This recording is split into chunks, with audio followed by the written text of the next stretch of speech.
Votre grossesse est extrêmement risquée. Aucun bébé n'avait jamais survécu à cela. Une mère handicapée survit à une grossesse presque mortelle et partage son parcours de santé mentale. Je n'ai pas toujours été comme ça. Mon handicap est sorti de nulle part, m'obligeant à changer complètement de mode de vie et à reconstruire mon avenir. Tous les plans que nous avions élaborés pour notre famille étaient désormais inexistants. Je ne pouvais plus répondre à la question « Où vous voyez-vous dans 5 ans ?» Zut, à ce moment-là, je ne pouvais même pas vous dire où je me suis vue en 5 jours. Ce n'était pas la vie que j'envisageais pour moi-même, et ce n'était certainement pas facile, mais chaque jour, j'ai choisi de me réveiller et de tirer le meilleur parti de ma situation. Honnêtement, cette nouvelle vie qui me restait m'a fait me sentir énervée, en colère et bouleversée. J'ai dû réapprendre à me laver les cheveux, me brosser les cheveux, me brosser les dents, écrire et manger. Cela a rendu ma vie difficile émotionnellement, mentalement et physiquement. Avant mes blessures, qui me laissaient handicapée, j'étais ta voisine typique. J'étais maman d'un adorable petit garçon roux. J'étais extrêmement active, en bonne santé et la forme physique faisait partie intégrante de ma vie. J'aimais être mère et faire ces choses normales de garçon-maman, avec mon fils. Mon mari et moi rêvions d'avoir d'autres enfants. Il avait déjà un fils, qui est tout autant le mien, car je l'ai élevé toute sa vie, mais nous en voulions au moins 4 de plus.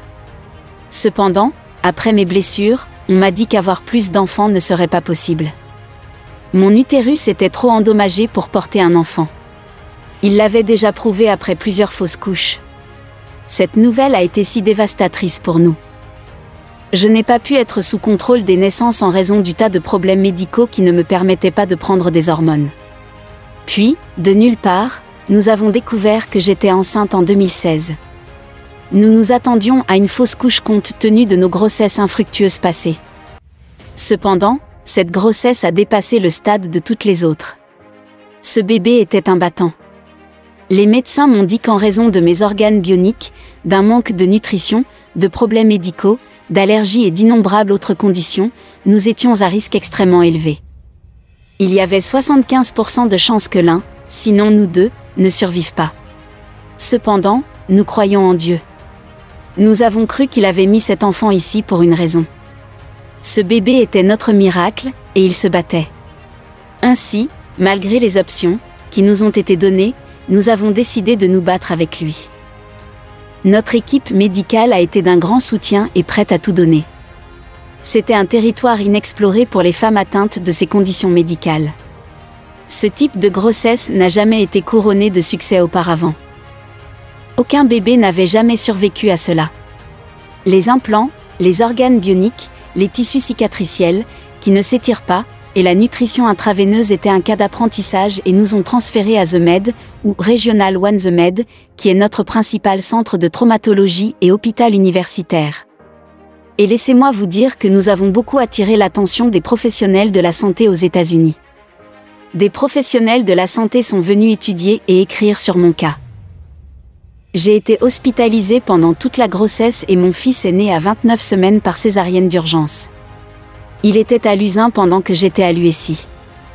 Nous avons ensuite été libérés à une semaine d'intervalle après des mois de lutte pour nos vies. Nous avons failli mourir tous les deux. Le personnel à la fois pendant le long séjour et à l'étage de la salle d'hospitalisation de longue durée, USI, CVQ, Unité Step Down et Lusin, était absolument incroyable. Nous avons toujours une relation forte avec eux. Surtout sa première infirmière, Frankie.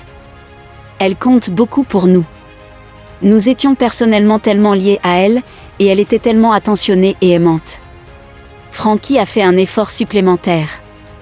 J'ai développé un lien et une relation étroite avec de nombreux membres du personnel pendant cette période, et ils étaient tout véritablement investis dans notre vie et notre santé. Nous étions reconnaissants mais nerveux et effrayés, car je me battais pour ma vie et je ne pouvais même pas tenir ou voir notre fils. Mon mari a dû faire tous ses soins de kangourou seul. Nous sommes le premier cas comme celui-ci aux États-Unis. Owen a maintenant 4 ans. Il est sain et sauf. Mon petit garçon roux, Kazay, a maintenant 13 ans. Il est tellement intelligent et serviable. Mon beau-fils, Isaiah, a maintenant 16 ans. Il est tellement grand, calme et attentionné. Ce ne sont peut-être pas les 6 enfants dont nous rêvions, mais ils nous remplissent le cœur et nous rendent fiers au quotidien. Je ne suis pas la mère que je m'imaginais être. Au lieu de pouvoir faire toutes ces choses que je faisais avec mes enfants, je compte maintenant beaucoup sur eux pour m'aider même dans les tâches quotidiennes les plus simples. C'est quelque chose avec lequel je lutte souvent mentalement et émotionnellement. Je déteste qu'ils portent ce poids sur leurs épaules. Je veux dire, c'est moi qui suis censée m'occuper de mes enfants, non? Pas l'inverse. Cela va à l'encontre de tous mes instincts maternels. Je mentirais si je disais dès le début que je ne pensais pas qu'il serait mieux sans moi. Je devais me battre quotidiennement pour ne pas laisser ces pensées gagner la bataille mentale. Mes enfants sont ma vie et ils me donnent un but. Je fais toujours face au SSPT quotidiennement. Certains jours sont meilleurs que d'autres. C'est une bataille constante. Parfois, ma dépression et mon TSPT gagnent pour une journée ou même pour quelques heures, mais j'arrive toujours en tête. Ma santé n'est jamais constante et continuera à se détériorer progressivement avec le temps. J'ai un cancer carcinoïde en phase terminale, ainsi que de nombreux autres problèmes, comme la DSR avec SDRC. J'ai aussi une blessure à la colonne vertébrale. Mon corps a plus d'implants et de parties organes bioniques que de parties humaines. J'ai une télécommande pour contrôler certaines parties de mon corps cyborg bionique. Cela m'aide également à charger mes organes, à surveiller la tension, à surveiller les amplis et à voir la durée de vie de la batterie de mes organes. Cela me permet également de faire des ajustements à mes organes en cas de besoin. Je reçois également une nutrition différente d'une personne normale parce que mon corps ne digère ni n'absorbe les nutriments d'une autre manière. Au début, j'utilisais un J-tube. Un J-tube est un tube inséré dans votre abdomen et directement dans vos intestins. Après environ 8 tubes en J, les médecins ont réalisé que cela ne fonctionnait pas pour maintenir mon corps en état de marche, alors ils ont fini par mettre un orifice dans ma poitrine pour que je puisse recevoir la NPT. Malheureusement, je devenais constamment sceptique. Maintenant, nous utilisons un cathéter de Hickman, qui est un tube qui pénètre dans ma veine jugulaire puis descend dans ma veine cave supérieure. Je l'utilise maintenant pour pomper ma nutrition 4, TPN, dans mon système pendant 12 heures la nuit. Malgré cela, je dois toujours ingérer une petite quantité de nourriture par voie orale tous les jours. Il s'agit généralement d'une petite quantité de pain, de nouilles ou de bouillon 6 à 12 fois par jour. Comme vous pouvez l'imaginer, rien de tout cela n'est confortable ou idéal. Je suis confinée à la maison à moins que mon mari n'ait besoin de me conduire à des rendez-vous chez le médecin. Je dois toujours avoir accès à l'électricité pour pouvoir recharger mon corps en cas de besoin. J'ai du mal à marcher et je suis en fauteuil roulant la plupart du temps. Si je ne suis pas dans mon fauteuil roulant, je ne peux marcher que sur de courtes distances. Je viens tout juste de travailler à sortir de mon fauteuil roulant pour la 3e fois au cours de mes presque 11 ans d'invalidité permanente. Ça ne dure jamais éternellement, mais ça va. Je vais prendre temporairement sur rien du tout. Je viens de recevoir un diagnostic de cécité légale. Nous avons découvert par la suite que c'était une chose héréditaire. C'est ce qu'on appelle la maladie de Stargardt. Je viens d'être diagnostiquée avec cela en septembre 2020 en plus de tous mes autres problèmes de santé. Heureusement, tout au long de cela, j'ai eu un merveilleux système de soutien, qui était principalement composé de mon mari, de mes grands-parents, de mon père et de mon oncle. Malheureusement, tous sauf mon mari et ma grand-mère sont maintenant décédés. Mes problèmes médicaux me laissent beaucoup de douleurs physiques. Certains jours, je n'ai pas envie de sortir du lit, mais je le fais quand même. Je le fais pour mes enfants, je le fais pour mon mari et je le fais pour moi. Je le traverse et je choisis de continuer à me battre. Je veux montrer à mes garçons que vous pouvez toujours vous adapter et surmonter. Je veux leur apprendre à se concentrer non pas sur ce que vous ne pouvez pas faire mais sur ce que vous pouvez faire. Nous avions l'habitude d'aller dans des endroits où je pouvais conduire, voyager et faire autant que possible avant mes blessures. Leur enseignement à la maison nous a toujours permis plus de liberté pour faire ces choses. J'aime faire l'école à la maison à mes garçons parce que je peux leur enseigner et les regarder découvrir le monde. Cependant, depuis que j'ai maintenant perdu ma vision, il s'agit d'essayer de redevenir créatif afin de s'adapter et de surmonter les obstacles à venir. Nous avons une ferme et nous avons des primates. C'est une grande partie de mes mécanismes d'adaptation avec ma foi, mon apprentissage et mon retour à l'école. Je travaille actuellement sur ma maîtrise en théologie en ligne. J'aime le travail que j'ai fait avec les primates. Nous avons fait beaucoup de réhabilitation de primates, et en avons actuellement 2 qui sont les nôtres en permanence. J'ai aussi mon chien d'assistance, Hartley, qui est ma bouée de sauvetage et mon compagnon quotidien pendant que mon mari est au travail. Nous avons également récemment sauvé 4 chevaux et obtenu des poulets. Il n'y a rien de tel que de monter sur votre cheval avec votre chien d'assistance et de leur permettre d'être vos jambes et vos yeux. Mon cheval, Chanel, et moi nous sommes retrouvés avec un lien pas comme les autres. Ils nous ont également permis de sortir et de faire quelque chose en famille. C'est quelque chose que nous n'avons pas pu faire depuis longtemps. Il y a quelque chose de tellement thérapeutique chez les animaux. J'imagine que c'est le lien tacite, l'amour et l'engagement les uns envers les autres. Ils ne se soucient pas de vos capacités ou de vos faiblesses. Ils vous aiment malgré tout. Quand je suis avec mes animaux, que je passe du temps avec mon mari, que je monte à cheval, que je fais mes devoirs, que je gère mon entreprise ou que j'enseigne à mes enfants, mon esprit n'a pas le temps de se poser des questions. Mon esprit oisif est un terrain fertile pour les pensées négatives. Garder mon esprit occupé est la façon dont je reste mentalement heureux et en bonne santé.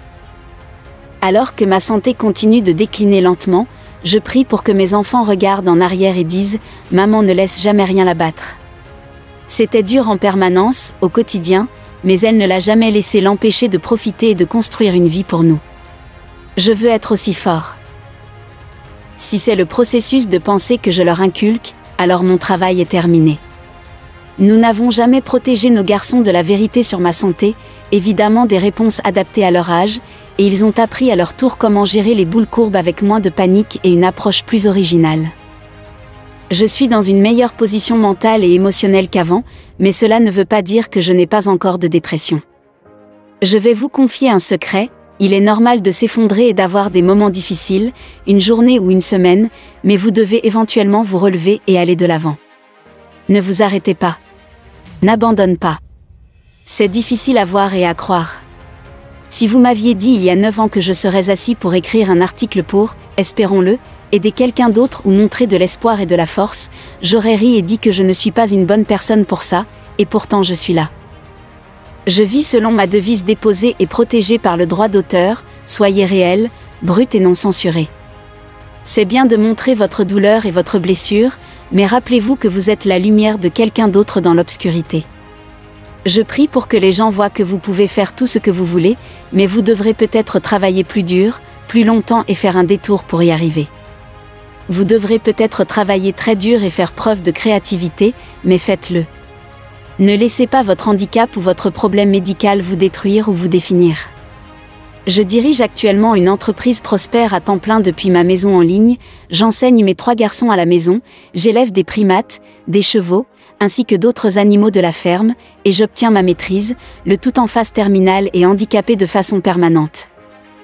Je refuse de laisser mes handicaps m'arrêter ou m'empêcher de tout faire, même si je dois le faire un peu différemment de la plupart des autres. Je refuse de régler, et j'espère que vous ne vous contentez pas non plus. Vous méritez de vivre votre vie. Ne vous contentez pas d'exister ou de survivre.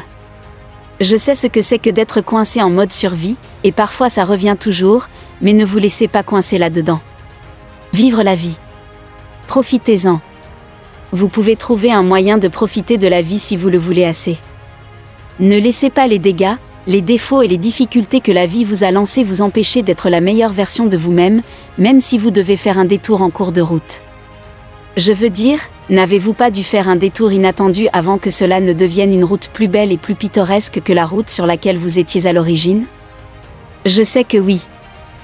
Donnez de la beauté et de la force aux autres. Partagez cette histoire avec vos amis et votre famille.